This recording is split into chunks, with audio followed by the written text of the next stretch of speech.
প্রধানমন্ত্রীর এবারের সফরে তিস্তা চুক্তি স্বাক্ষর হচ্ছে না, এটা মোটামুটি নিশ্চিত হয়ে গিয়েছিল শুক্রবার রাতেই। শনিবার ভারতের প্রধানমন্ত্রী নরেন্দ্র মোদী দ্বিপাক্ষিক আলোচনা ও চুক্তি স্বাক্ষর শেষে সংবাদ সম্মেলনে জানালেন সে কথাই। Along with our shared land boundaries are our shared rivers. That has attracted the greatest attention is the Tista. I firmly believe that it is only my government and Excellency Sheikh Hasina, your government, that can and will find an early solution to Tista water sharing.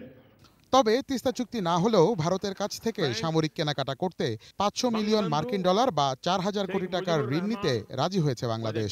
I am happy to announce a line of credit of $500 million to support Bangladesh defense-related procurement. In implementing this line of credit, we will be guided by Bangladesh needs and priorities. এর বাইরে telecom, electronics, নৌ ও সড়ক যোগাযোগ খাতসহ আরও বেশ কিছু সমঝোতা স্মারক ও চুক্তি সই করেন দুদেশের প্রধানমন্ত্রী। ফলক উন্মোচিত হয় দিল্লির পার্ক স্ট্রিটের নাম পরিবর্তন করে বঙ্গবন্ধুর নামে নামকরণের, খুলনা কলকাতা মৈত্রী ট্রেন, রাধিকাপুর বিরল মালবাহী ট্রেন এবং কলকাতা খুলনা ঢাকা বাস সার্ভিস সহ মোট 22টি প্রকল্পের।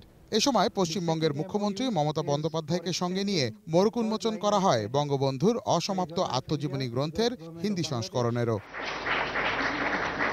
প্রধানমন্ত্রী শেখ হাসিনা সংবাদ সম্মেলনে বাংলাদেশের মুক্তিযুদ্ধে ভারতের অবদানের কথা স্মরণ করে কৃতজ্ঞতা জানিয়ে বলেন, বাংলাদেশ ভারত সহযোগিতা বাড়লে লাভ হবে গোটা দক্ষিণ এশিয়ারই। শহীদ হয়েছেন যারা, তাদেরকে আজকে আমরা যে অনার করতে পারছি, তাদেরকে আমরা সম্মান দিতে পারছি, আমি মনে করি এটা তাদের না, এটা আমাদের বাংলাদেশের জন্যই সম্মান যে আজকে আমরা স্বাধীন দেশ, এবং স্বাধীন দেশ হিসেবে আমরা দুই দেশের মধ্যে অত্যন্ত গাঢ় বন্ধুত্বপূর্ণ সম্পর্ক রয়েছে, যে সম্পর্ক ফলে এই দেশের মানুষ, দুই দেশেরই মানুষ উন্নত জীবন পাবে এবং আমরা দেশকে এগিয়ে নিয়ে যেতে পারবো।